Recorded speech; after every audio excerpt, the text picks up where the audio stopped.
여러분, 너무 고생하셨습니다. 드디어 시험이 끝났죠. 저는 해커스 경영의 정인돈이고요. 우리 세무사 2차 시험 회계학 1부 재무회계 강평을 좀 시작하려고 해요. 강평하기 전에 총평을 말씀드리면, 야, 이거 좀 너무한 거 아니? 너무한 거? 개인적으로 문제를 막 냈다는 생각은 안 들어요.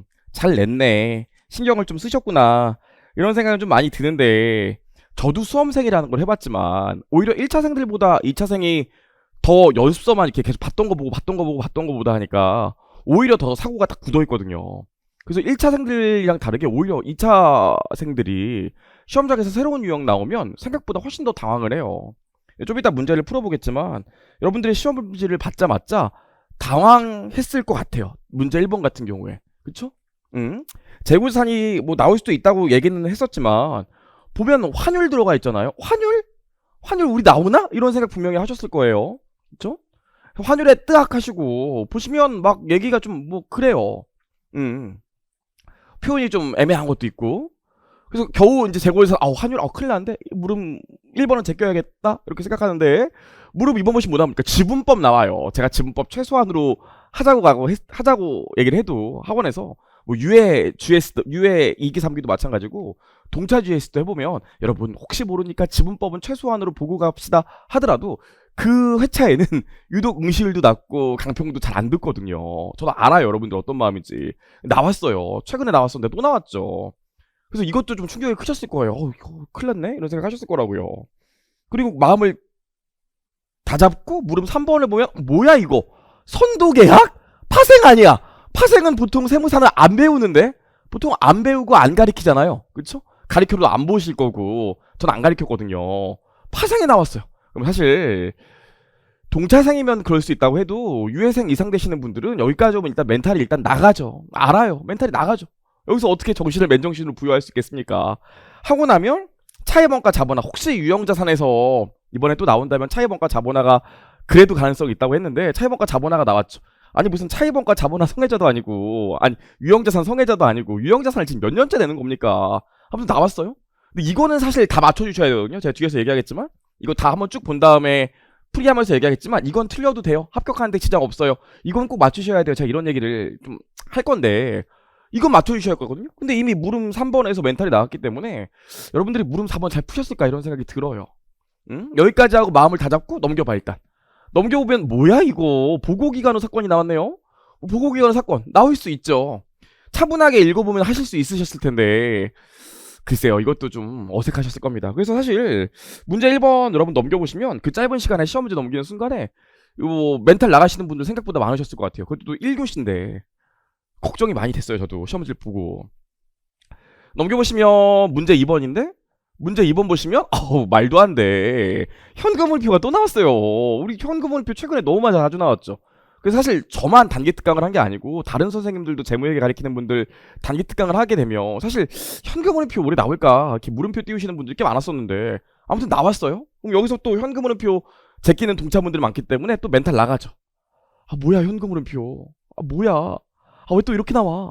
이러고 있는데 마음을 다잡고 넘겨보면 뭐야 이거. 회계 정책의 변경이랑 오류 수정 나왔죠.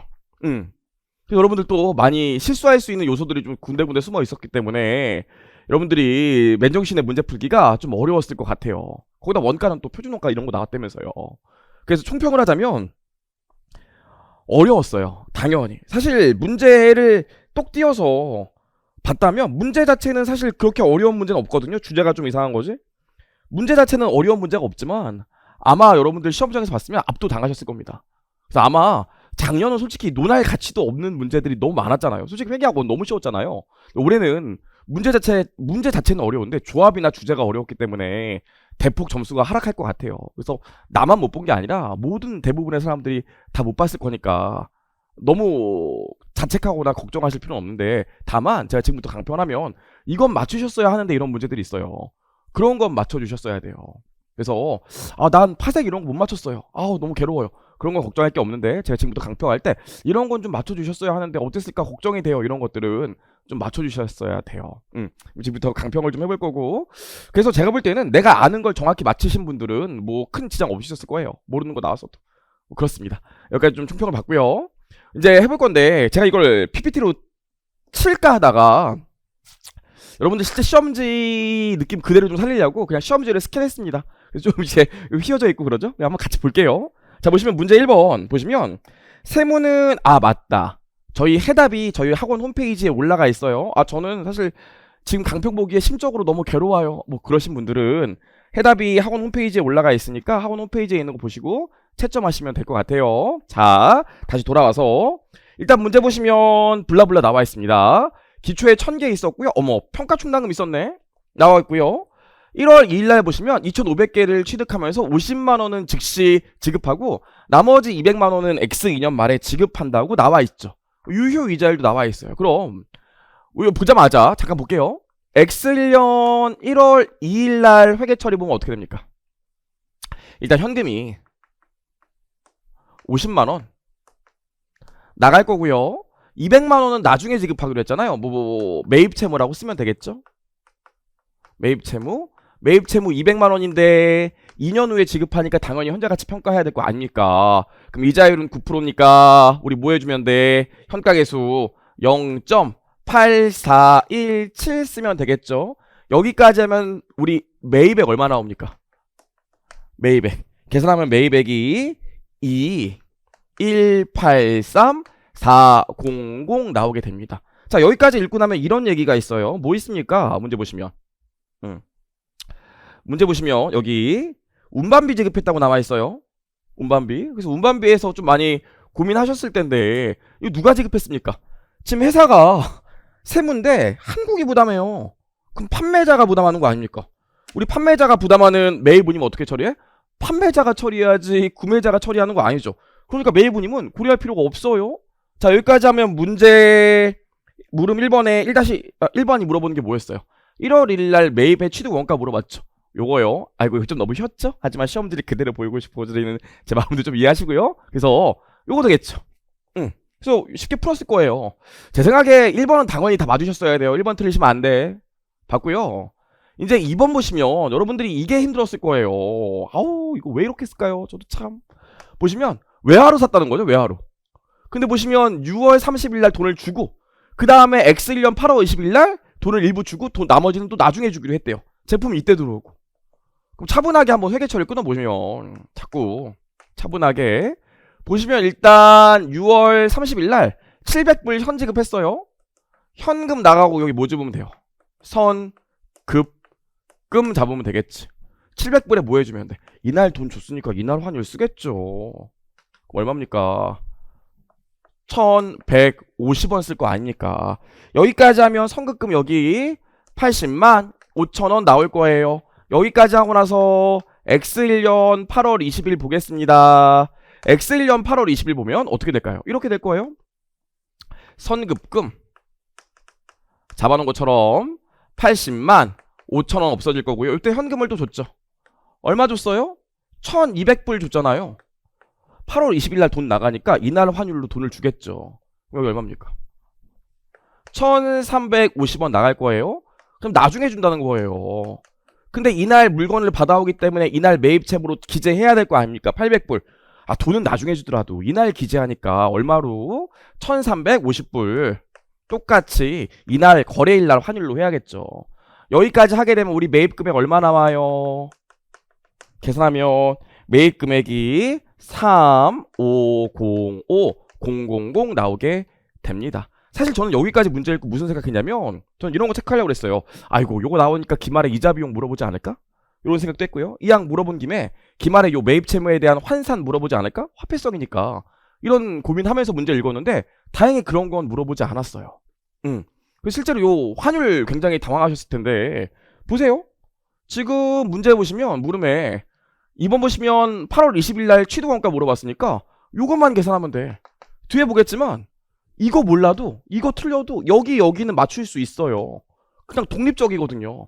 그래서 여러분들이 많이 놀라셨더라도 이거는 당연히 틀릴 수도 있어. 근데 이거 틀렸다고 이것 때문에 문제 읽다가 요것도 틀리고 밑에도 틀리고 그러면 이제 안 된다고요. 제 생각에 2번 틀린 건 뭐 맞추신 분들도 있더라고요. 학생들 저한테 이렇게 제가 좀 부탁을 해가지고 문제지를 많이 받았거든요. 학생들이 좀 저한테 줬어요. 뭐 시험 보고 나서. 그럼 거기 표시된 거 있잖아. 다 표시된 거 봤는데 대부분 또 신기하게 이건 맞았더라고요. 맞은 친구들도 많더라고요. 하지만 이거 틀려도 합격엔 지장 없어요. 요거 맞추시면 돼. 요건 틀리셔도 돼. 나머지 밑에 거 맞추시고. 그래서 이거 틀린 건 너무 고민 안 하셔도 돼요. 당연히 틀려도 되는 거니까. 자, 여기까지요. 그래서 우리 여기까지 하고 나면 뭐 얘기가 끝나요. 매입은 더 이상 할 얘기가 없어요. 그래서 여기까지 하고 나서 이제 그 다음 문제부터는 요거 기억 안 해도 돼. 자, 여기까지 하고 나서 문제를 좀 읽어보면 지금 우리 잠깐만 볼게요. 1월 1일날 1000개가 있었고요. 1월 20일날 2500개 샀어요. 그리고 8월 20일날 2600개 또 샀죠. 여기까지. 10월 8일날 어떻게 돼요? 4100개 팔았잖아요. 여기까지요. 4100개. 그럼 장부상은 여기까지만 이렇게 기록을 해놨겠죠. 그럼 장부상 재고는 얼마예요? 이렇게 계산하니까 2000개 나올 거예요. 이게 뭐가 돼? 이게 장부상 재고가 되겠죠. 응? 장부상 재고요? 자, 여기까지 한 상태에서 5번 보시면 여러분 이 매입했는데 매입했죠. 여기 뭐라고 써 있습니까, 여러분? 여기 보시면 도착지 인도 조건이라고 써 있어요. 파란색으로 할까요? 도착지 인도 조건으로 써 있기 때문에 선이 좀 얇나? 자, 좀 두껍게 할까요? 네. 도착지 인도 조건으로 써 있기 때문에 고려할 필요 있어요, 없어요? 없어요. 나중에 도착하면 매입 회계 처리해야지. 회사가 뭐 회계 처리했다는 얘기도 없기 때문에 안 했겠죠. 고려할 게 없어요. 그 다음 여기 보시면 뭐 있어요? 도착지 인도 조건으로 판매 계약을 체결하고 가구 있대요. 회계 처리할 거 있어요, 없어요? 없어요. 가구 있잖아. 도착 안 했기 때문에 아직 판 게 아니라고요. 그래서 회사는 회계 처리하면 이렇게 수량이 있을 겁니다. 여기까지요. 자, 여기까지 가서 그다음 우리 뭐 봐야 돼?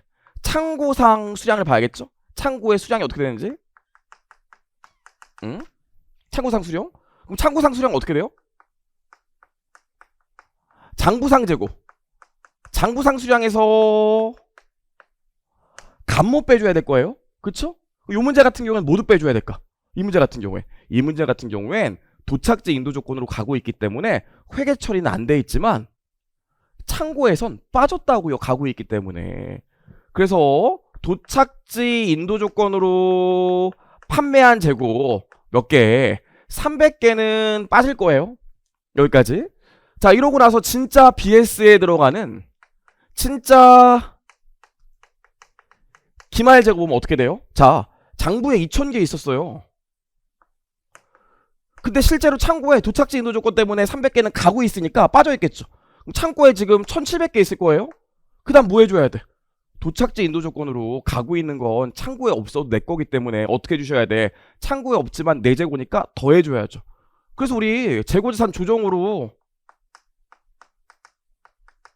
300개 다시 더 해줘야 돼. 이 1700개에서. 그래서 실제로 장부상 재고는 얼마가 돼요? 2000개 이렇게 된다고요. 괜찮을까요? 그래서 우리 여기까지만 읽어봐도 물음 보시면 물음 3번에 보시면 감모 손실이 없다면 감모가 없다면 엑셀 연말 상품 재고상 수량이 몇 개냐 물어봤는데 요거에 요거 2000개 이게 장부상 재고인지 실제 재고인지 BS에 들어가는 재고인지 얘기 안 했으니까 문제 오류가 아닐까라고 생각하시는 분들이 있을 수도 있을 것 같은데 이거랑 숫자가 똑같고요. 사실 문제에서는 요걸 물어봤기 때문에 문제 될 게 없어요. 그렇습니다. 자, 여기까지 했고요. 그래도 이 문제 같은 경우에 제가 이 교수님이 그래도 나름 함정을 넣으려고 생각을 많이 했구나. 혼자 틀렸겠지? 이런 생각을 좀 하셨겠구나 라는 생각을 좀 하게 된 게 여러분 보시면 4번에 뭐라고 나와 있습니까? 원가성이 있는 감모 수량이 150개라면 창고 보관 중인 재고는 얼마나 남아있죠? 그럼 여기에 숫자만 넣어주면 될 거 아닙니까? 여기에 숫자만. 그럼 원가성이 있는 재고 150, 감모가 150이네 하면서 여기서 150을 빼면 어떤 일이 벌어져요? 틀려요. 문제를 꼼꼼히 읽으셔야 돼. 그래서 보시면 지금 원가성이 있는 감모가 75%고요 25%는 원가성이 없다고 하기 때문에 정상 감모, 원가성 있는 게 150개 있으면 75% 나누기 25%에서 몇 개?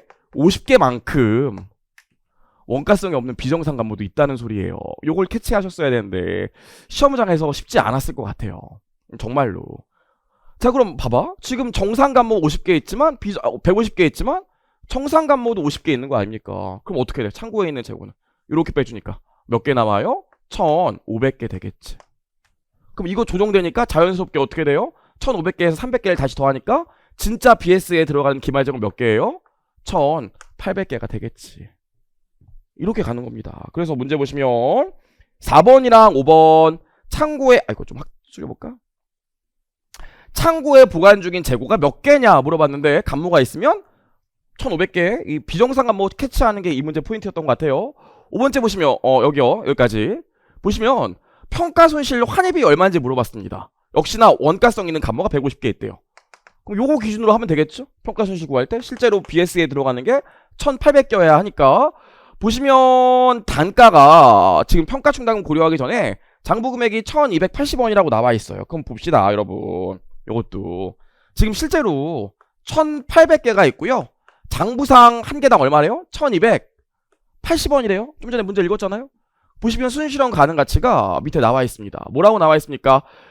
현행 대체 원가가 1250원 나와 있지만 상품은 어떻게 현행 대체 원가 써요? 그건 원재료지. 얘를 봐야 되는데 판매 가격이 1300원이고 예상 판매 비용이 40원이니까 순실현 가능 가치는 얼마예요?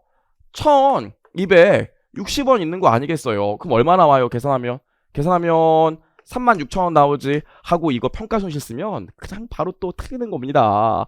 어떻게 돼요? 요게 의미하는 게 뭡니까, 여러분? 이게 의미하는 게 기말 BS에 들어갈 재고자산 평가 충당금이지 평가 손실이 아니에요. 기말 BS의 평가 충당금이 36,000원 와야 된다고. 근데 문제 보시면 뭐 있어요? 문제 보시면 기초의 평가 충당금이 15,000원 있죠? 그럼 어떻게 돼? 기말의 평가 충당금이 15,000원에서 36,000원까지 21,000원 늘어나야겠네. 그래서 평가 손실 21,000원 추가요? 추가가 아니지. 발생이요? 그리고 평가 충당금 21,000원 추가요. 이렇게 되기 때문에 4번의 답은 요 4번의 답은 뭐가 될까요? 요 5번의 답은 뭐가 될까요? 21,000원 될 거예요. 꼭 아셔야 되는 게 증가면 증가, 감소면 감소라고 나와 있기 때문에 감소라고 좀 써주셔야 돼. 감소라고. 그쵸? 뭐 저도 해답에는 그냥 평가 손실 21,000원이라고 써놨지만 요청하는 거 있으면 정확히 좀 써주시는 게 좋습니다. 물론 이런 게 있어요. 저 평가 손실 21,000원 썼는데 감소 안 했다고 틀리게 할까요? 그렇게는 안 하겠죠. 그래도 여러분 여기까지요. 좋아요. 여기까지 해서 봤어요. 1번. 사실 지금 여기까지 푸는 거 보면 생각보다 물음 1번이 어렵진 않은데 제가 볼 때 환율 나가면서 이미 멘탈 나가셨을 거예요. 그렇습니다. 제가 솔직히 말씀드리면 이거는 대세의 지장이 없고 요거 1번 2번은 대세의 지장이 없고 1 그 다음에 3 그 다음에 4 여기까지는 맞춰주셔야 됐고 5번도 맞추셨으면 좋겠는데 생각보다 5번은 좀 많이 틀리셨을 거예요. 그런 생각이 좀 드네요. 물음 2번 보시면 지분법 문제가 나왔습니다. 지분법이요. 여러분 이거 우리 지분법 정말 왁구 그림 그리는 거 최소한만 할 수 있으면 맞출 수 있어요. 제가 볼 때 보통 세무사 시험에서 여태까지 지분법 문제가 나오면 내부거래재고는 재고자산으로만 나왔고 그래서 저도 재고자산만 기억해달라고 했기 때문에 제 수업을 들으셨던 분들은 3번은 조금 힘드셨을 수도 있을 것 같아요. 제가 얘기한 적이 없으니까 세무사 쪽에서는. 그래도 우리 이거랑 이거는 좀 맞추셨어야 되는데 생각이 드네요. 제 생각엔 워낙 지분법 아예 못하시기 때문에 수험생 평균으로 나눠보면 다 틀리셨을 거예요. 만약에 내가 그래도 좀 공부를 해서 여기랑 여기는 맞췄다. 그럼 잘하신 거예요. 이거까지 너무 고민하지 마시고 여기랑 여기 맞췄다. 그럼 잘하신 거예요. 전체 평균으로 보면 지분법 아예 제끼는 분들이 아직도 많기 때문에 여기랑 여기만 맞췄으면 충분합니다. 그 다음 한번 풀어보죠. 자, 지우고 볼게요. 자, 지분법 문제를 보면 그림 그리는 게 제일 좋다고 그랬죠. 자, 이렇게 우리 관계기업의 순자산의 장부금액을 보면 순자산의 장부금액이 지금 얼마입니까? 자산에서 부채 빼면 되니까 600이겠죠. 근데 나 그 중에 얼마 먹는데요? 그 중에 20%를 내가 취득한다고 그랬어요. 그럼 600만원에 20%니까 120만원 취득하는 거 아닙니까? 보시면 공정가치와 장부금액의 차이는 있어요? 없어요? 없어요. 차이 없다고 그랬거든. 그럼 이거 없겠죠. 근데 120만원짜리 사는데 내가 돈 얼마 냈습니까? 120만원에 취득했다고 나와 있잖아요. 여기. 그럼 120만원짜리 사는데 120만원 냈으니까 영업권 있어요? 없어요? 없어요? 꿀이네. 일단 여기까지 읽고 나서 그 다음에 보시죠. 우리 뭐 해야 돼? 지분법 같은 경우엔 B회사. 보통 그냥 저는 우리 관계회사 A회사 B회사 하잖아요. B회사 대안 얘기하는 거죠. 대안 보시면 조정 전 당기순이익을 구하고 투자 평가차에 제거해야 되고 그 다음에 내부거래 미션 손익 제거해서 조정 후 당기순이익을 구해야 되죠. 근데 일단 얘는 없어요. 보면 어딜 봐도 당기순이익이 없다고요. 하지만 뭐가 있습니까? 문제 보시면 지금 당기순이익은 없지만 X 0년 말에 이익여금, X 1년 말에 이익여금 좋지. 그리고 현금 배당 하나 준 게 있고 그 다음에 배당금과 당기순이익 외에는 변동이 없다고 그랬어요. 선생님 이거 이익준비금 적립 어떻게 이거 고려할 필요가 없죠. 이익준비금은 그 다음 연도에 하고 사실 이익준비금으로 미처분 이익여금이 이익준비금으로 적립되더라도 이익여금 총액에는 변동이 없잖아요. 자 그럼 당기순이익 숨은 거 찾아볼게요. 어떻게 찾으면 되겠어요? 이렇게 찾으면 되겠죠? 기초에 이익여금이 75,000원 있습니다. 당기순이익만큼 이익여금이 늘 거고요. 중간배당만큼 이익여금이 줄어요. 기말에 이익여금이 얼마가 된대요? 10만원 된대요. 그럼 이거 역산하면 우리 당기순이익이 얼마 나오냐면 역산하면 85,000원 나오게 됩니다. 여기까지요. 근데 뭐 있습니까? 지금 보시면 대안이 세무로부터 매입했대요. 세무가 팔았지. 기억나? 지분율이 50% 이상일 때는 지배회사가 하향으로 팔았으면 지배회사 쪽에서 빼주고 종속회사가 지배회사한테 팔았으면 상향이면 지배회사 쪽에서 빼주죠. 하지만 지분율이 20%부터 50% 사이일 때는 상향 하향 구분하지 말고 무조건 비회사에서 빼준다고 했던 거 기억나요? 그 연결이랑 지분법 그 연결일 지분율 50% 초과할 때랑 20% 50% 사이에 유일한 차이 아닙니까? 그렇죠? 상관없어요. 어차피 여기서 빼줄 거예요. 그럼 잠깐 보면 여기서 봅시다. 12만원에 팔았대. 근데 20% 이익 가산한 거래. 여기다가 1 더하기 20% 나눠주면 원가로 돌아가겠죠? 거기다 다시 20% 곱하면 이익이잖아요. 그럼 이익 얼마예요? 2만원이요. 2만원 빼줘야 될 거 아닙니까? 괜찮을까요? 그럼 얼마 나와요? 65,000원. 조정 후 당기순이익이 65,000원 나오는데 여기서 뭐 해주면 돼요? 내 지분율이 20%니까 20% 곱해주면 되겠죠? 어렵지 않죠? 여기까지 하면 얼마? 지분법 이익은 13,000원 나오게 되겠죠? 괜찮을까요? 여기까지. 그래서 이거 사실 그림만 그리면 할 수 있기 때문에 맞추셨으면 하는데 좀 쉽지 않았을 거예요. 자 일단 여기까지 봤고요. 계속 보겠습니다. 물음 2번. 지분법 이익이 10,000원이라고 가정하면 그랬죠? 그럼 여기서 계속 블럭 꼽아 나가면 될 거 아닙니까? 지분법 이익이 10,000원인 거 가정한대. 뭐 있어요? 딴 거 없고 현금 배당 6만원 있대요. 그럼 우리 현금 배당 어떻게 돼? 투자금의 반환으로 보기 때문에 현금 들어온 것만큼 관계기업 투자주식의 장부금액을 줄이죠. 그럼 나 6만원 현금 배당 받았는데 내 지분율이 20%니까 12,000원만큼 배당 받을 거고 그럼 빼주면 되는 거 아니겠어요? 그쵸? 여기까지 하면 끝이에요. 그럼 어떻게 됩니까? X 1년 말에 대안에 대한 주식의 장부금액은 120만원에서 만원 더하고 12,000원 빼면 되니까 답은 얼마 나와요? 119만 8천원 나오게 되겠죠. 괜찮을까요? 여기까지 봤고요. 3번이요. 3번은 그냥 독립적인 문제로 보시면 되죠. 한번 지어볼게요. 그래서 문제 하나하나가 개별적으로만 놓고 보면 그렇게 어렵지 않은데 분명히 시험장에서는 굉장히 어렵게 느껴졌을 거예요. 저도 압니다. 돌아와서 보시면 자 봐봐. 일단 우리 보면 처분이익이 얼마 나와요? 팔았으니까 처분이익이 10만원 나오지. 이거 내부거래 재고해줘야 될 거 아닙니까? 근데 뭐가 있어요 대신 장부금액과 공정가치의 차이만큼 감가상각비가 얼마 더 나와야 돼? 10만원 곱하기 30%에다가 요거 두 개 차이만큼 뭐 해줘야 돼요? 9월 1일날 취득했다고요. 9월 1일날. 그러니까 감가상각비는 12분의 몇? 4 와야 돼요. 그럼 감가상각비가 더 나오는 금액이 얼마냐고 뭐냐면 10,000원이 더 나온다고요. 그럼 우리 아까 다시 여기 조정 전 당기순이익 얼마 있고요. 지금 내부거래 재고로 얼마 들어가야 돼요? 내부거래 재고로 처분이익 취소하고 감가상각비 10,000원 더 잡아줘야겠지. 그쵸? 이렇게 하면 조정 후 당기순이익이 얼마예요? 얼마에다가 빼기 9만원 올 거 아니에요. 그쵸? 근데 지분법 손익에 미친 영향이니까 요 금액에다가 나 지분율 곱할 거라고요. 그럼 지분법 손익에 이 내부거래 때문에 지분법 손익에 반영되는 금액은 얼마예요? 요렇게 곱한 금액이겠죠. 그래서 얼마? 마이너스 18,000원이 지분법 손익에 미친 영향이 될 겁니다. 여기까지요. 근데 대부분 세무사 책들이나 보면 내부 거래로 유형 자산 물어보는 경우가 요즘 많지 않았기 때문에 이건 좀 어려울 수 있었을 것 같대요. 하지만 여기랑 요거는 좀 맞추셨어야 되는데 이런 생각이 듭니다.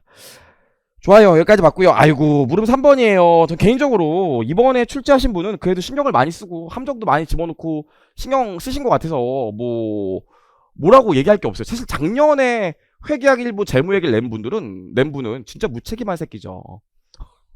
근데 이번엔 잘 내셨는데 딱 하나 아쉬운 게 파생을 왜 냈을까요? 파생을 여태까지 안 냈으니까 그냥 한번 내신 건가요? 우리 안 배우는데 우리 세무사 업무하면서 파생 거래를 회계 처리할 게 많지 않은데 왜 내셨을까 이런 생각도 들고 더 걱정되는 게 저도 이제 알게 됐겠지만 이런 거 한번 나오면 학생들 공부할 범위가 넓어진다고요. 그렇게 중요한 것도 아니잖아요. 왜 내셨는지 모르겠어요. 정말 속상합니다. 아주 쉽게 얘기하면 이거 저도 안 가르쳤었는데 세무사 학생들한테 선도계약이고 100달러를 13만원 지급하는 계약을 했으니까 나는 무조건 13만원 줄 거야. 요때 무조건. 그리고 100달러를 받을 거라고요. 괜찮을까요? 무슨 거래인지? 100달러를 내가 X2년 3월 30일 날 받기로 하고 13만원 주는 걸로 그냥 계약을 딱 찍어놨다고. 그럼 봐봐요. 이 상태에서 세 가지 타이밍이 있어요. X1년 7월 1일 있고 X1년 12월 30일이 있고 X2년 3월 31일 있어. 이렇게 세 가지 타이밍이 있으면 계약한 날은 거래가 아니니까 회계 처리할 필요가 없겠죠. 그럼 요 날 봐봐. 잘 보면 나 지금 선도 환율이 얼마 됐어요? X1년 말에 1310원 됐다고요. 그럼 100달러에 1310원 하면 내가 앞으로 받을 돈이 얼마 되냐면 하나 기준으로 13만 1,500원 돼요. 이게 받을 돈이라고요. 근데 난 얼마 주기로 했어요? 13만원 주기로 했죠. 그럼 난 받을 돈은 지금 13만 1,500원 되는데 줄 돈은 13만원이니까 1,500원 이익일 거 아닙니까? 어렵지 않죠? 요거 회계처리 어떻게 되냐면 X1년 말일자로 이거 왜 써야 되는지 모르겠습니다. 저는 통화선도 자산으로 1,500원 잡고요. 여기 뭐가 뭐냐면 평가이익으로 당기순이익에 1,500원 잡아요. 근데 막상 X2년 3월 30일 됐더니 나는 13만원 주는데 X2년 3월 30일 날 지금 얼마예요? 1,350원이에요. 그럼 나 얼마 받아요? 100달러 받아갖고 환전하면 1,350원이니까 13만 5천원 받게 된다고요. 그럼 나 얼마 이득 보는 거예요? 5천원 이득 보죠. 1,500원 이득 볼 줄 알고 이미 반영했는데 5천원 이득 보는 거야. 그럼 추가로 더 얼마 이득 보는 거예요? 3,500원 추가로 이득 보겠죠. 그래서 X2년 3월 31일자로 통화선도자산 3,500원 평가이익으로 3,500원 이렇게 잡게 돼요. 그리고 이제 현금 5,000원 들어오면서 통화선도자산 5,000원 없어지게 되는데 답은 얘죠. 답은 그렇죠? 이 두 개. 그래요. 여기까지 한번 해봤는데 저는 솔직히 이게 또 나올까?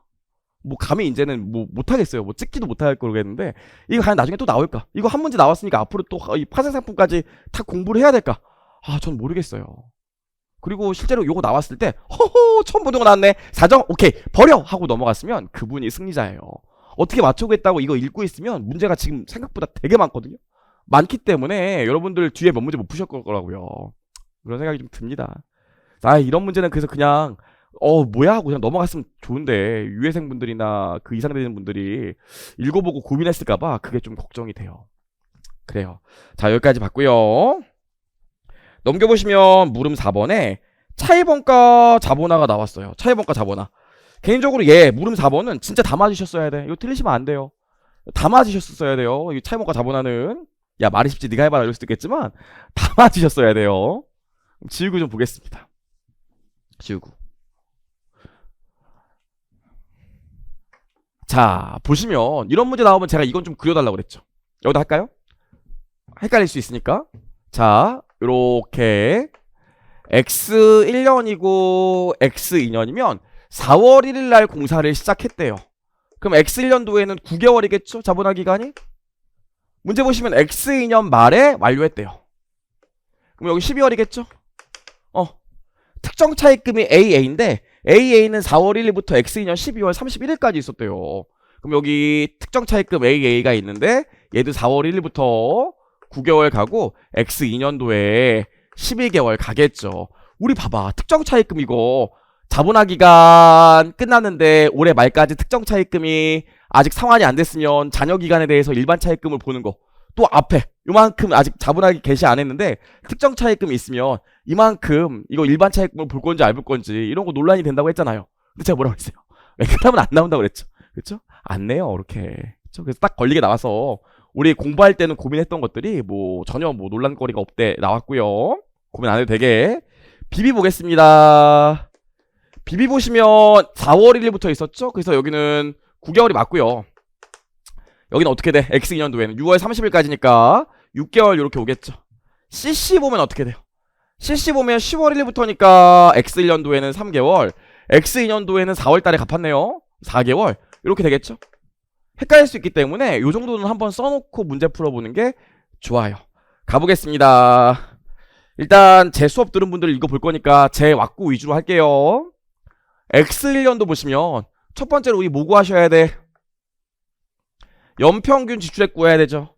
그럼 연평균 지출액 봅시다. 60만원 곱하기 9개월 더하기 90만원 곱하기 3개월 가로 닫고 나누기 12 하면 되겠죠. 그럼 연평균 지출액이 얼마 나오냐면 67만 5천원 나와요. 자, 두 번째로 특정 차입금의 연평균 차입금 구해봐야 되는데 특정 차입금의 연평균 차입금 보면 80만원 있었고 올해는 9개월 동안 있었던 거 아닙니까? 그럼 계산하면 얼마 나와요? 60만원. 근데 뭐 있어요? 일시 운용분도 있죠? 세 번째로 보시면 문제 뭐라고 나와 있습니까? 밑에 보시면 20만원을 3개월 동안 딴 데 썼다면서요. 특정 차입금. 그럼 20만원 곱하기 12분의 3 하면 되니까 여기 얼마 나와요? 5만원 나오게 됩니다. 그럼 특정 차입금에서 사용한 부분은 55만원이 되고 특정 차입금에서 사용한 부분이 55만원이니까 일반 차입금에서 썼다고 가정하는 금액이 12만 5천원이 되겠죠. 자, 일시 운용분 수익률 몇 프로예요? 3%니까 일시 운용 수익이 1,500원 나오고요. 전체 특정 차입금이 60만원 있는데 특정 차입금의 이자율이 4%니까 계산하면 얼마 나와요? 24,000원 나와요. 그럼 특정 차입금의 자본화 금액 얼마? 22,500원 하나 풀었고 이제 일반 차입금의 연평균 차입금이랑 일반 차입금의 실제 이자 비용을 좀 계산해 봐야겠죠? 볼게요. BC B는 60만원 있었고요. C는 90만원 있었어요. 우리 적수 보면 아까 구해놨잖아요. 얘는 9개월이고 적수 보면 얘는 3개월입니다. 그럼 계산하면 얘는 얼마 나오냐면 45만원 나오고요. 얘는 얼마 나오냐면 22만 5천원 나와요. 여기다 이자를 곱해보면 얘는 6%고 얘는 9%니까 계산하면 요거 다 계산해서 더해주면 47,250원 나와요. 그럼 일반 차입금은 연평균 차입금이 67만 5천원 있는 거고 실제 이자 비용 47,250원 있었네요. 이게 더 크니까 한두에 안 걸리겠네. 어쩔 수 없이 자본화 이자를 구해서 일반 차입금의 자본화 되는 금액 구해봐야겠네요. 아무튼 역산하면 일반 차입금 이자율 몇 프로 나와요? 요거 역산하면 일반 차입금 이자 7% 나오고요. 그럼 일반 차입금 자본화 되는 금액 얼마? 12만 5천원에서 7% 곱하니까 얼마 나옵니까? 8,750원 나와요. 괜찮을까요? 좋아요. 여기까지 봤습니다. 자, 우리 문제에서 꼭 확인해야 되는 게 뭐죠? 자본화 기간 2년치를 물어보면 전년도에 발생한 자본화 금액이 올해 연평균 지출액에 포함되는지 안 포함되는지 봐야 되죠.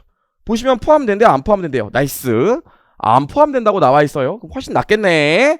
자, X2년도 한번 보겠습니다. 여기다가 X2년 보면요. 첫 번째로 연평균 지출액 한번 구해보죠. 자, 1번 보시면 아무튼 전년도에 150만원 지출한 게 있는 거 아닙니까? 그럼 150만원이고요. 올해 자본화 기간은 12개월이니까 12개월 해주시면 되고 X2년도에 30만원 지출한 게 있었죠. 요것도 12개월 해주면 되고 X2년 10월 1일날 120만원 지출한 거 있으니까 여기다가 3개월하고 나누기 12 하면 되겠죠. 여기까지 하면 연평균 지출액이 210만원 나오게 됩니다. 자, 두 번째로 우리 뭐 해줘야 돼요? 특정 차입금에 연평균 차입금 계산하면 되겠지. 보시면 특정 차입금 얼마 있었어요? 80만원 있었고요. X2년도에는 그냥 12개월 가니까 계산할 거 없겠죠? 80만원? 일시 운영분 오류는 없어요. 그럼 80만원이 다 자본화 금액에 쓰였고, 여기 80만원 연평균 주택 중에서 특정 차입금에서 쓴 걸로 보기 때문에 일반 차입금에서 썼다고 가정하는 금액은 130만원 될 겁니다.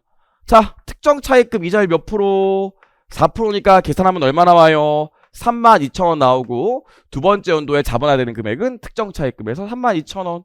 그럼 일반 차입금 또 일반 차입금의 연평균 차입금 이자율, 일반 차입금의 실제 이자 비용 계산해 봐야 되는데, 일반 차입금 보시면 뭐 있습니까? 여기 60만원 있고요, 여기 90만원 있는데, 얘는 X2년도에는 6개월 동안 보유했고요, 얘는 X2년도에 4개월 동안 보유했습니다. 계산하면 여기 30만원 나오고요, 여기 계산하면 30만원 나와요. 이자를 보시면 여기 6%, 여기 9% 때리면 돼서 이거 계산하면 실제 이자 비용이 45,000원 나옵니다. 그럼 여기 얼마? 연평균 차입금은 60만원, 실제 이자 비용이 45,000원 나와요. 자본화 이자를 몇 프로 계산하면 7.5%. 요거 두 번째 거 계산했고, 한도에 걸려요, 안 걸려요? 한도에 안 걸리잖아요. 일반 차입금에서 썼다고 가정하는 금액보다 일반 차입금이 더 적으니까 한도에 걸릴 거예요. 안 걸리는 게 아니라 걸린다고요. 그럼 뭐하러 계산해? 어차피 이게 일반 차입금에 자본화되는 금액이겠죠. 괜찮을까요? 여기까지요. 그래서 우리 X2년도 풀어봤습니다. 여기까지 봤고요. 물음 4번 담아주셔야 돼. 넘겨보시면 물음 5번인데요. 사실 물음 5번도 이 보고기간후 사건이 나와 있는데 오랜만에 봐서 어색하셨을 거예요. 사실 읽어보시면 해결하실 수 있습니다.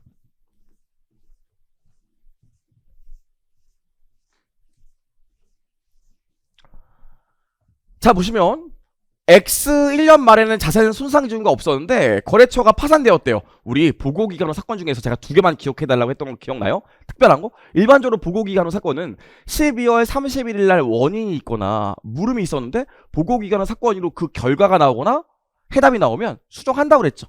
근데 좀 특이한 게 12월 31일 날 있던 채권이 보고기간후 사건으로 파산했대. 요거 반영한다고 그랬죠. 그리고 뭐 12월 30일 날 재고자산이 있었는데 보고기간후 사건으로 팔렸대. 요것도 반영해준다고 그랬죠. 그거 좀 특이하다고 그랬잖아요. 이게 얘예요. 그래서 얘는 반영해줘야 되기 때문에 손상차손 매출채권 줄이기 때문에 어떻게 돼요? 요거 10만원 손실 써주시면 돼요. 좋아, 여기까지 봤고, 2번이랑 3번은 지진이 일어났대요. 갑자기 전쟁이 발발해서 환율이 비정상했대. X 1년 말에 이게 원인이 되거나 이거 물음이 있었던 게 아니잖아요. 그러니까 얘는 반영할 게 없겠죠. 하지만 사례 사건 네 번째 보시면 소송사건이 판결이 났대요. 원래 있었는데, 원래 충당부채 17만원 잡아놨었는데 판결이 나서 15만원 주기로 했대. 그럼 충당부채 2만원 까야 될 거 아닙니까? 그럼 이쪽에 뭡니까? 환입 들어오기 때문에 이익으로 2만원 증가하게 되겠죠. 그래서 얘 만원 마이너스, 10만원 마이너스 2만원 플러스 없음. 괜찮을까요? 여기까지 물음 1번이에요. 물음 1번까지 푸시면 아마 진이 빠지셨을 거예요. 그런 생각이 듭니다. 하고 천신만고 끝에 넘겨보면 현금 물음표죠. 진짜 많이 화나셨을 거예요. 현금 물음표죠. 저도 이거 풀어봤거든요. 저도 이거 풀어보는데, 물론 저는 풀면서 답안을 같이 작성하기 때문에 좀 걸려요. 근데 풀면서도 저도 한 5번쯤 푸니까 그거 별로 어렵지도 않은데 문제 더럽게 많네 이런 생각 들더라고요. 여러분들 그러셨을 거예요. 자, 그럼 우리 자료가 하나씩 있는데 그 문제에서 물어보는 거 하나씩 좀 풀어볼게요. 이런 문제 나오면 어떻게 하면 된다고 그랬죠? 그냥 약식분계법으로 풀면 된다고 그랬죠? 자, 볼게요. 첫 번째로 문제에서 물어보는 게 고객으로부터 유입되는 현금 흐름 물어봤습니다. 고객으로부터 유입되는 현금 흐름 제일 첫 번째 게 뭐 있어요? 매출액 있죠? 손익계산서에서 매출 95만원. 소득계산서 먼저 볼까요? 뭐 있어요? 매출채권 손상차손 있네요. 손상차손 8,000원 다 옮겨 적으면 되니까. 그 다음 뭐 있어요? 매출채권이 기초 대비 기말에 9,000원 줄었죠. 매출채권이 9,000원 줄 거 아닙니까?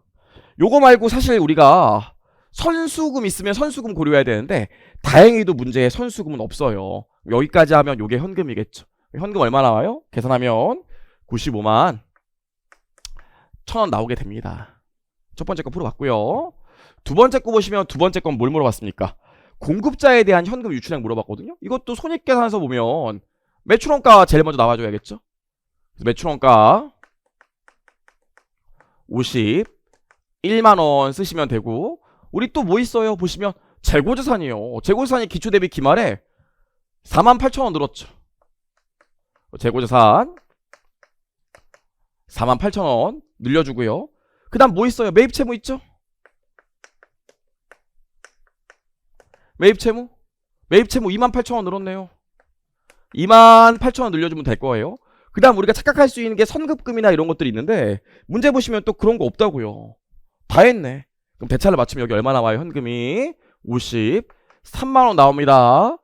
현금 흐름표 이제 제끼면 안 되고, 우리 요즘 트렌드가 항상 이렇게 나오기 때문에 그렇게 어렵지 않아요. 이런 유형 우리 벌써 두 번째 나오는 거 아니겠습니까? 자, 세 번째로 보시면 종업원 및 판매관리비에 대한 거 나와 있어요. 세 번째, 종업원 및 판매관리비에 대한 거 보면 손익부터 봅시다. 뭐 있어요?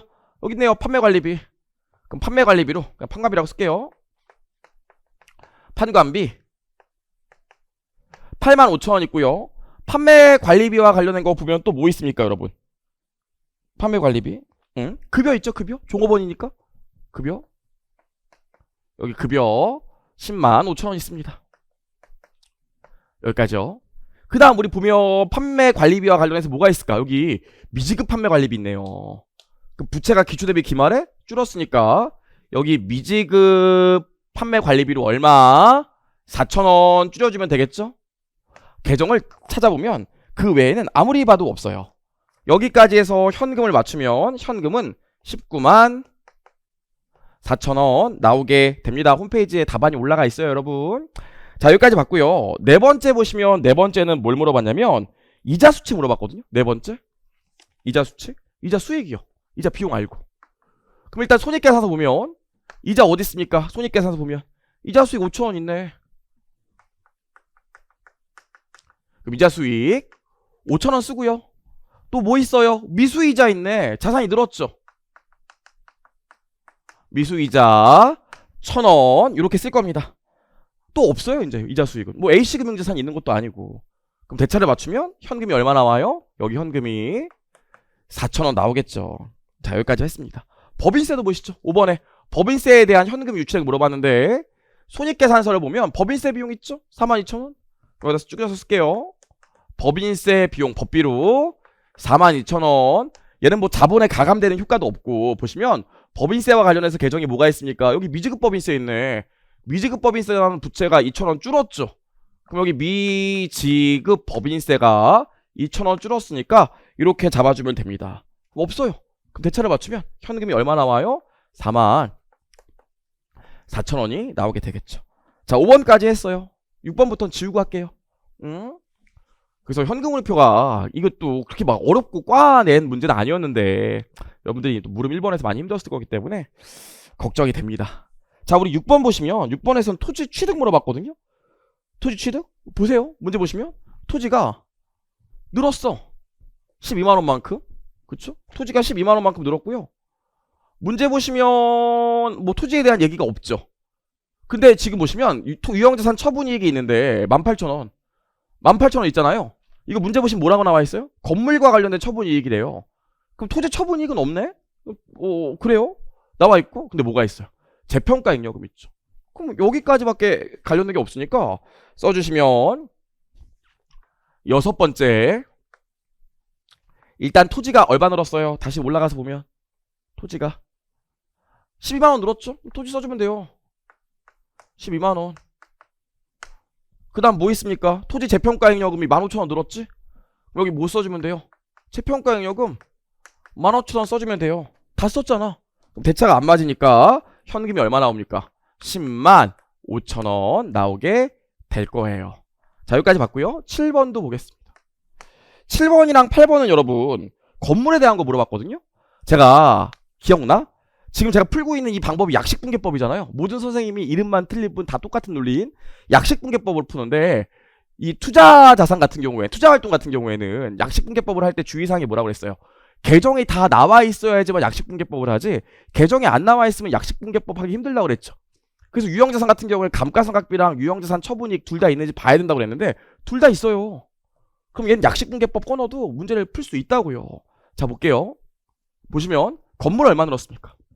순액으로 32만원 늘었죠? 그럼 건물이 32만원 늘었고요. 그 다음에 우리 감가상각비 얼마 있어요? 48,000원 있고 유형자산 처분이익으로 얼마 있어요? 처분이익으로 18,000원 있어요. 끝이에요. 유형자산 관련해서. 이게 다야? 근데 읽어보면 뭐라고 나와있냐면 장부금액 만원짜리 건물을 처분해서 처분이익이 18,000원 나왔대요. 그럼 봐봐요. 보시면 유형자산 장부금액 10만원짜리가 없어지면서 처분이익으로 18,000원 나왔으니까 현금 11만 8천원 들어온 거네. 그래서 유형자산 처분으로 현금이 11만 8천원 들어왔다고요. 그럼 대차가 안 맞겠죠. 대차 안 맞는 이쪽에 뭐겠어요?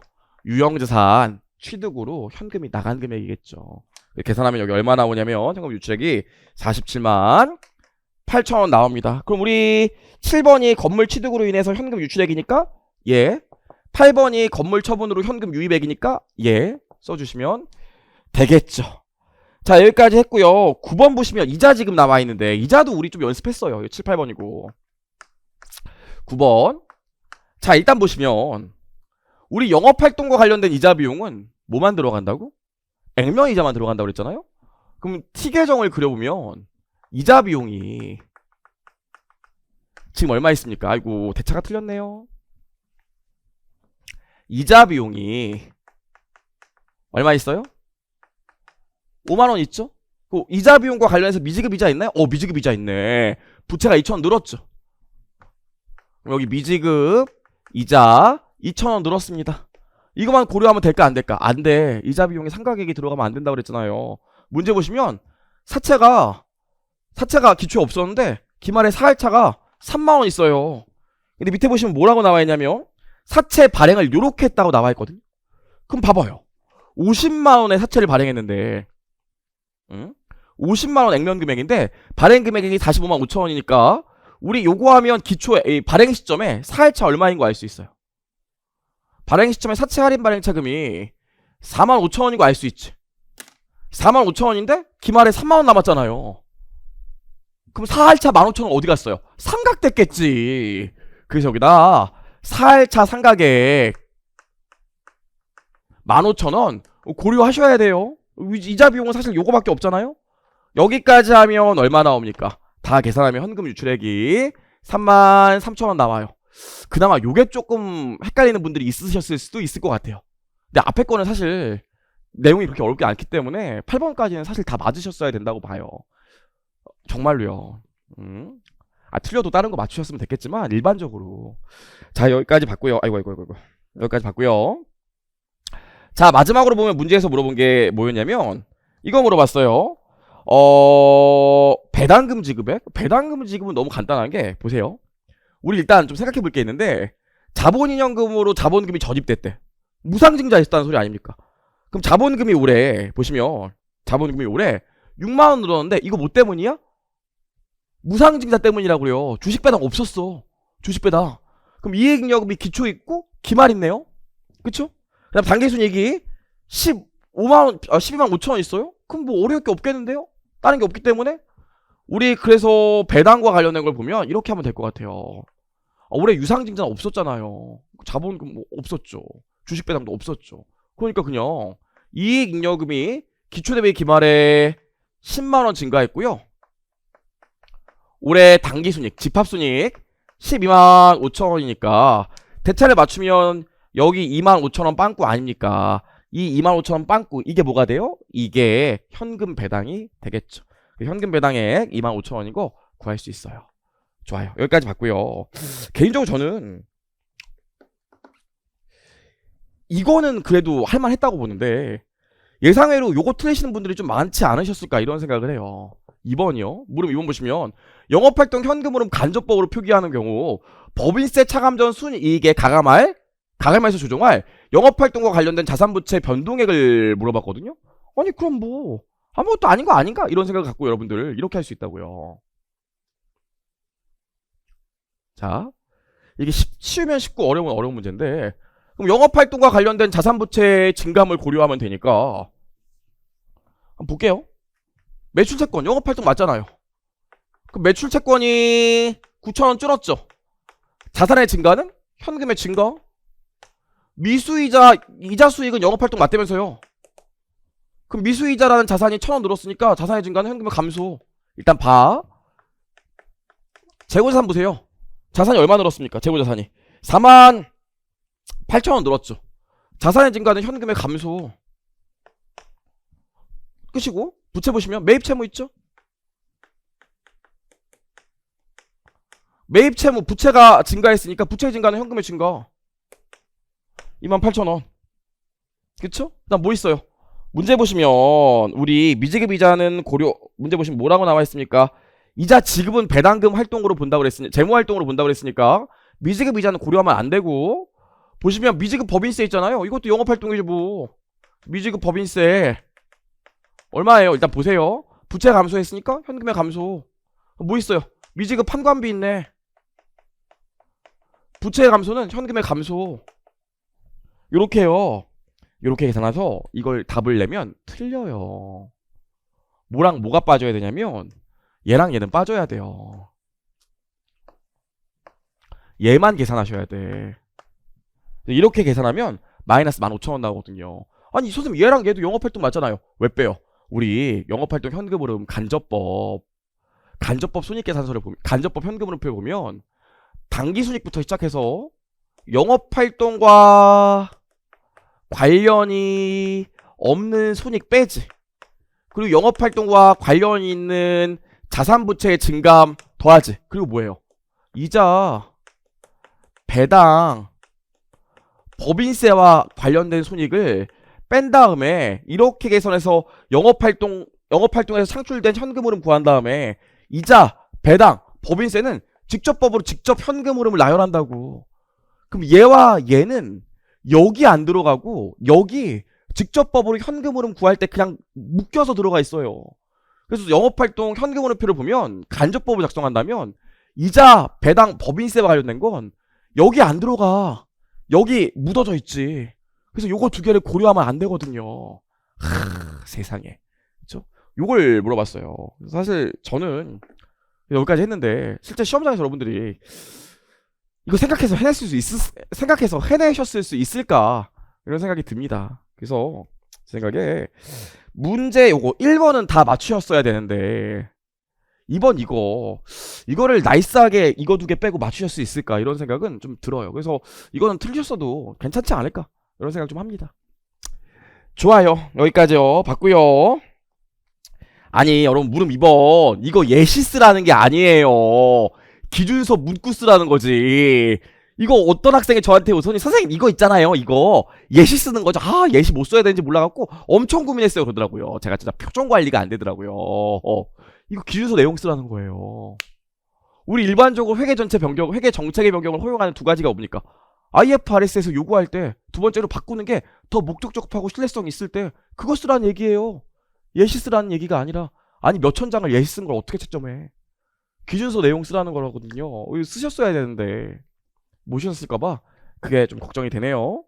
자 3번도 개인적으로 내용 자체는 어렵지 않아. 왜냐면 우리 유형자산 원가 모형 같은 경우에 최초로 재평가 모형을 쓰게 되면 전진법 전진 적용한다는 얘기 엄청 많이 했잖아요. 하셨을 건데 이거 잠깐 문제가 뭐냐면 이거 유형자산 있고 감가상각 두 개 있기 때문에 이게 총액 물어보는 거예요. 취득원가. 근데 또 밑에는 순액 물어봤어 이 자식이. 순액 물어봤다고요. 그래서 여기는 취득원가고 여기는 순액인데 그거 분명히 실수하시는 분들이 있었을 거예요. 아 근데 이건 좀 실수 안 했어야 되는데 라는 생각이 좀 듭니다. 자 볼게요. 일단 다 왔어요 이제. 신기하죠? 제가 풀 때는 쉽게 금방금방 푸는 것 같은데 아니죠. 저도 몇 번 하고 답안 만들면서 연구를 하고 왔으니까 쉽게 풀지 여러분들은 실제로 이렇게 못 풉니다. 시험장에서. 저도 그랬을 거예요. 자 보시면 일단 여기 50만원 있어요. 내용에서 10년 잔존가치방의 정액법이니까 계산하면 감가상각비 5만원 나와요. 그럼 여기 45만원이겠죠. X2년 초부터 원가 모형에서 재평가 모형 쓴다는 거예요. 그래도 전진 적용하니까 여전히 감가상각비는 5만원이야. 얼마입니까? 40만원이죠? 근데 여기 얼마 나온대요? 48만원 나온대요? 그럼 재평가 잉여금은 8만원 나올 거 아닙니까? 어렵지 않아요. 근데 문제 보시면 X1년도와 X2년도의 BS의 기재될 금액을 봤는데 봐봐요. 전진 적용하기 때문에 X1년 BS에는 그냥 이렇게 나올 거예요. 뭐라고? 유형자산 취득원가 50만원이 그대로 들어오고 감가상각 누계액이 그냥 5만원 와야 돼. 그죠? 1번 금액이 50만원 와야 돼요. X2년 봅시다. 또 여러분 미치게 하는 그게 있나요? 비례수정법이라서 힘들었어요? 왜 힘들죠? 우리 공식 다 알고 있는데. 여기 유형자산 있고 여기 감가상각 누계액이 있으면 비례수정법은 얘에서 얘 뺀 게 기말 공정가치 나와야 되는 거 아닙니까? 그럼 이게 48만원이죠. 얘는 어떻게 구하면 돼요? 공식 아시잖아요. 기말 공정가치에서 잔존가치를 뺀 다음에 잔여 내용요소를 나누고 경과 내용요소를 곱하면 감가상각 누계액이 비례수정법일 때 얼마인지 구할 수 있다고 그랬죠. 그래서 계산하면 얼마 나올까요? 감가상각 누계액 보시면 48만원 나누기 8 곱하기 2 하니까 얼마 나와요? 여기 12만원 나오게 되겠죠. 아이고 해답에 이거 48만원 들어갔네. 12만원인데 12만원이에요. 그럼 여기 얼마? 60만원. 괜찮을까요? 아이고 학생들 놀랐겠네. 이거 12만원인데 수정해야겠네. 12만원이요. 좋아요. 여기까지 봤습니다. 12만원. 그래서 동그라미 2번의 답은 12만원입니다. 요 다시 제가 올려달라고 할게요. 여기까지 했고요. 2번 보시면 또 전집법 문제죠. 아유 참나. 치우면 될 것 같아요. 치우고 나서 연수합계법을 바뀌었대요. 잔여 내용에서 8년으로. 그럼 어떻게 하면 돼요? 45만원에 잔존가치는 여전히 0이고 어떻게 하면 돼? 1부터 8까지 다 더하면 되니까 36에 여기 8하면 되겠죠? 여기다 뭐 해주면 돼? 이거 끝이죠 뭐. 36에 8하면 요거 감가상각비가 얼마 나옵니까? 감가상각비가 10만원 남아요. 장부금액이 얼마? 35만원. 그럼 뭐 X1년도에 감가상각비는 똑같이 5만원 전진 적용하니까 X2년도에 장부금액 순액은 35만원 되겠죠. 자 여기까지 보시면 될 것 같고요. 마지막으로 오류수정입니다. 오류수정. 사실 오류수정 문제 자체는 아주 쉽게 나왔는데 여러분들이 워낙 잘 안 하려고 하는 단원이라서 좀 틀리셨을까봐 걱정이 돼요. 자 이거 해볼 건데 일단 보시면 회사의 BS와 IS 올바로 했을 때 BS와 IS를 이렇게 비자동조정 오류일 경우에는 그려보는 게 좋죠. 회사 같은 경우엔 차입원가 자본화랑 취등록세를 다 비용 처리했다는 거예요. 비용 처리하면 안 되는데 그럼 보시면 회사는 일단 자산이 건물이 얼마 와 있겠죠? 얘네들이 가산되지 않은. 그 다음에 올해 감가상각 누계액이 얼마 있을 거예요. 쟤네들을 고려하지 않은. 감가상각비도 얼마 있을 거예요. 요걸 고려하지 않은. 그리고 비용으로 얼마가 있어요? 관리비로 5만원 가 있겠죠. X3년 말에. 그쵸? 근데 올바로 회계 처리했다고 하면 어떻게 돼요?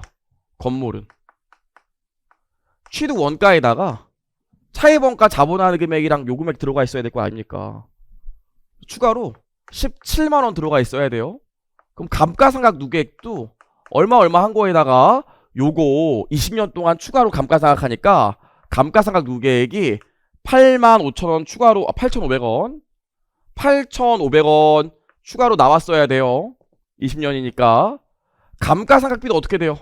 요것만큼 감가상각 추가로 하니까 8,500원 나오게 되겠지. 여기까지요? 응? 관리비 나와야 돼 안 나와야 돼? 안 나와지. 자산의 취득원가에 들어갔는데 올바로 회계 처리했으면 요렇게 돼야 된다고요. 얘를 이걸로 옮기는 게 오류수정 붕괴 아니겠습니까? 그럼 오류수정 붕괴 보면 간단해요. 건물이 17만원 늘어요. 감가상각 누계액이 8,500원 늘어요. 관리비 5만원 빼요. 그리고 감가상각비 8,500원 늘어요. 이렇게 하면 대차가 맞을까요? 안 맞을까요? 대차가 안 맞죠. 대차 안 맞는 금액이 뭐가 돼? 그게 이익잉여금 돼요. 그래서 이익잉여금이 얼마? 12만원. 그럼 기초 이익잉여금에 미친 영향은 12만원 플러스. 당기손익에 미친 영향은 얼마? 41,500원 플러스. 괜찮을까요? 기초 이익잉여금에 미친 영향, 당기손익에 미친 영향 봤고요. 이번부터는 자동조정 오류기 때문에 정산표만 가볍게 그려주시면 되죠. 정산표 보시면 X1년, X2년, X3년 있는데 X1년도에 재고자산을 과수계상했대. 그럼 오류 수정하면서 자산을 늘리니까 이익도 늘어나겠죠? 4천 당기순이익이 늘어나. 기말 재고가 그 다음 연도 기초재고에 영향을 미쳐서 그 다음 연도 매출원가에 영향을 미치기 때문에 자동조정 오류들은 그 다음 연도에 반대효과가 일어나요. X2년도에 재고자산을 과대계상했대요. 그럼 자산을 낮추니까 이익도 내려가겠지. 여기 어떻게 돼? 5천원 플러스 될 거예요. X3년 봅시다.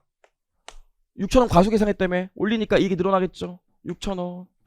그럼 이렇게 보면 여기 4천원, 여기 마이너스 9천원, 여기 마이너스 11,000원 나오는 거 아닙니까? 요 두 번째 오류 같은 경우엔 X3년도에 당기손익에 미친 영향은 11,000원 플러스. 기초 이익잉여금에 미친 영향은 마이너스 5,000원. 괜찮을까요? 여기까지 봤고요. 좋아요. 계속 보시죠.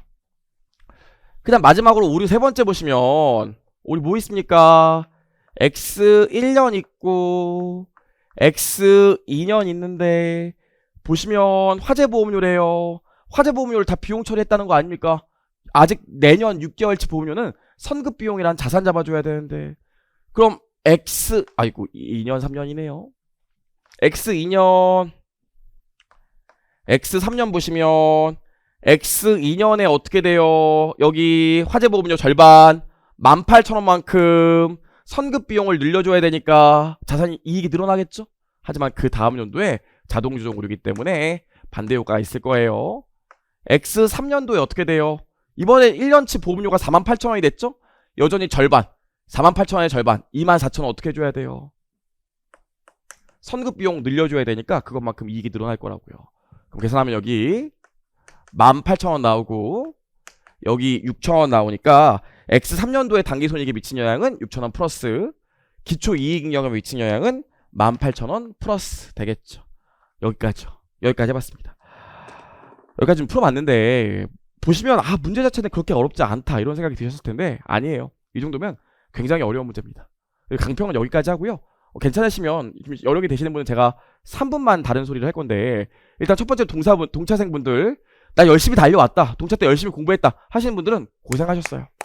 합격과 불합격 여부를 떠나서 그래도 한 달 정도는 리프레시 하고 오셔야 돼. 그래서 한 달 정도는 친구도 만나고 엄마랑 가족들이랑 시간도 보내고 맛있는 것도 먹고 운동도 좀 하고 여행도 좀 갈 수 있으면 가고 이렇게 좀 리프레시를 하고 공부하시면 될 것 같아요. 한 달 정도는. 근데 동차생이 중에 나 동차 때 쌩으로 놀았다. 동차종합반 등록하고 나서 한 3주 정도 나가고 그 다음부터는 안 나가고 그냥 계속 놀았다 하시는 분은 여러분은 지금부터 하셔야 돼. 지금부터 하셔야 유예 때 따라올 수 있어요. 유예 1기 12월 달에 시작하는데 유예 1기 그때 공부 하나도 안 하고 그때까지 놀다가 들어오면 기본반 들어야 될 지식 수준으로 내려와요. 그러니까 유예반 따라가시려면 아니면 혹은 공부를 하시려고 하더라도 다른 친구들 동차 때 공부했을 때 난 놀았으니까 지금부터 달리셔야 돼. 그래야 유예 때 같이 합류해서 공부할 수 있어요. 꼭 그러셔야 되고요. 개인적으로 저는 이번에 유예생분들이랑 3차생분들 참 좀 안타깝기도 하고 좀 애정도 많이 가고 그랬어요. 왜냐면 작년에 문제가 그따위로 나오는 바람에 정말로 마음고생 많이 하셨잖아요. 솔직히 3차생분들 이번 3차생분들 마음고생 많이 하셨죠. 거기다 어때요? 중간에 뭐 구제해주니 많이 추가 합격이 나오니 점수가 어떻게 되냐 하면서 사람 막 진짜 피를 말렸잖아요. 근데 또 생뚱맞게 세법학2가 점수가 올라가면서 정말 멘탈 많이 나가고 힘들었을 텐데 그거 다 꾹꾹 이겨내고 아무렇지 않은 척하면서 학원에서 열심히 공부하는 친구들 저도 정말 많이 봤어요. 정말 진짜 뭐라도 좀 해주고 싶은데 해줄 게 없더라고요. 근데 또 이번에 회계학 1 재무회계가 이렇게 나와서 멘탈 많이 약하신 분들은 시험을 잘 보지 못했을까봐 사실 정말 걱정이 많이 돼요. 연락하고 싶은 친구들도 있는데 걱정이 정말 많이 됩니다. 많이 힘드시죠? 한 가지만 좀 얘기를 하면, 저는 이게 사실 처음 얘기하는데 제가 2007년도에 회계사 1차 시험에 붙었어요. 맞아요. 제대하고 6개월 만에 붙었죠. 근데 이해가 부분합격, 회계사 부분합격 시험이잖아요. 그 전까지는 부분합격이 아니었는데 부분합격이 최초로 도입된 해였어요. 근데 제가 이때 1차를 6개월 만에 붙었으니까 얼마나 열심히 했겠습니까? 1차 붙고 나니까 긴장이 탁 풀리더라고요. 그리고 나서 부분합격제가 되긴 했지만 그때 당시에 선생님들도 그렇고 선배들도 그렇고, 야, 5과목 다 60점 넘는 건 불가능이야. 그게 많이 되냐? 허울뿐인 부분합격 제도야 그랬다고요. 저도 그냥 그 놀았어요. 그래서 제가 선택한 거지만. 근데 웬걸? 시험 난이도가 대폭 낮아지면서 뭐 다 합격하지 못해도 3류, 뭐 1류에 2류에 3류에 이렇게 많더라고요. 저는 5류에 받았거든요. 놀았으니까 당연히 5류에 받았겠지. 그래도 2008년도에 열심히 공부했거든요. 아이, 그래도 하면 되겠지. 그때 당시에는, 지금은 5위에 나오면은 내년에 붙겠다는 게 거의 불가능이다 이렇게 얘기 많이 하는데, 그때만 하더라도 아니다, 5위에가 더 많이 붙을 거다 이런 얘기 막 있었어요. 더 집중하니까. 시험을 까봤는데 세법 3점 차이로 제가 떨어졌거든요.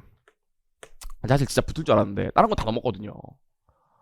근데 저도 이때 친구들 같이 5위에 된 친구 있었는데 이때 같이 1차 공부 막 하자고 그랬거든요. 근데 저는 아이 무슨 1차야 하면 되겠지 하면서 1차 안 보고 했어요. 그게 날렸죠. 1차 봤으면 4개 붙었으니까 1위에 됐을 텐데. 근데 2009년에 1차를 다시 봐요. 근데 정말 떨어질 뻔해요. 제가 마킹시스로 1차 겨우 붙거든요. 떨어진 줄 알아서 고시반 짐 빼고 그랬는데. 그래서 요때 됐는데, 요때도 제가 또 시험에 떨어지죠. 대망의 2010년이 돼요. 2010년이 됐을 때 저랑 같이 공부하던 친구들 다 붙어서 나간 거예요. 다 붙어서 나갔어. 이제 후배들이 뭐 나랑 같이 있게 되고, 처음에 고시반 들어갔을 땐 나이가 어리다고 문 앞쪽에 안 좋은 자리 주더니, 고시반 들어갔더니 오래 공부했다고 고시반에서 제일 좋은 자리 주더라고요. 진짜 되게 외롭고 힘들었어요. 이게 막 열불이 터지겠더라고. 가만히 앉아있어도 밤 9시만 되면 속에서 불이 남아. 내 인생 왜 이럴까 막 이런 생각이 들면 불이 나. 그래서 9시에 저희 학교 그 법학관 가면 서울시내가 보이거든요. 옥상 올라갔고 서울시내 보면서 그냥 한숨 쉬다 내려오고 막 그랬어. 열불이 막 터지니까. 그래서 무슨 생각이 들었냐면, 나는 도대체 왜 이럴까? 나는 진짜 안 되는 사람인가? 회계사 하지 말 걸 그랬나? 괜히 회계사 때문에 내 인생 조지는 거 아닌가? 공부한다고 그랬다. 이런 생각도 들고, 나는 정말 붙을 수 있을까? 이런 생각 드니까 나에 대한 믿음이 이제 사라지니까 진짜 힘들더라고요.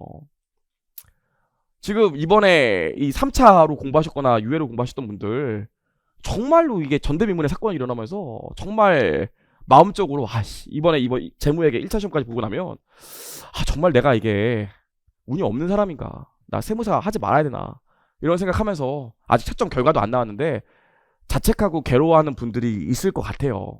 분명히 있으실 겁니다.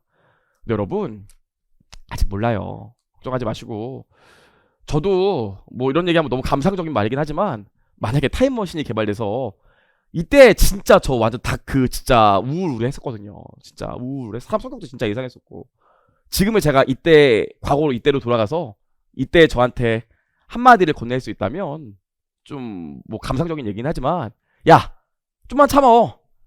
결국에 너 회계사 될 거고, 시간 지나면 내가 이렇게 행복해도 되나? 나 이렇게 행복해도 되나? 라고 느낄 수 있을 만큼 좋은 시간이 와! 나 봐! 좋아 보이잖아! 이렇게 얘기하고 돌아올 것 같아요. 제가 혹시나 지금 고민하고 있는 분들한테도 이런 얘기 전하고 싶습니다. 언젠가 좋은 날 와요. 나만 안 되는 사람인가 보다, 난 왜 이렇게 운이 없지 하면서 자책할 필요 없어요. 좋은 날 옵니다. 여러분 힘내시고요. 화이팅입니다. 여기까지 해서 강평 마치도록 하겠습니다.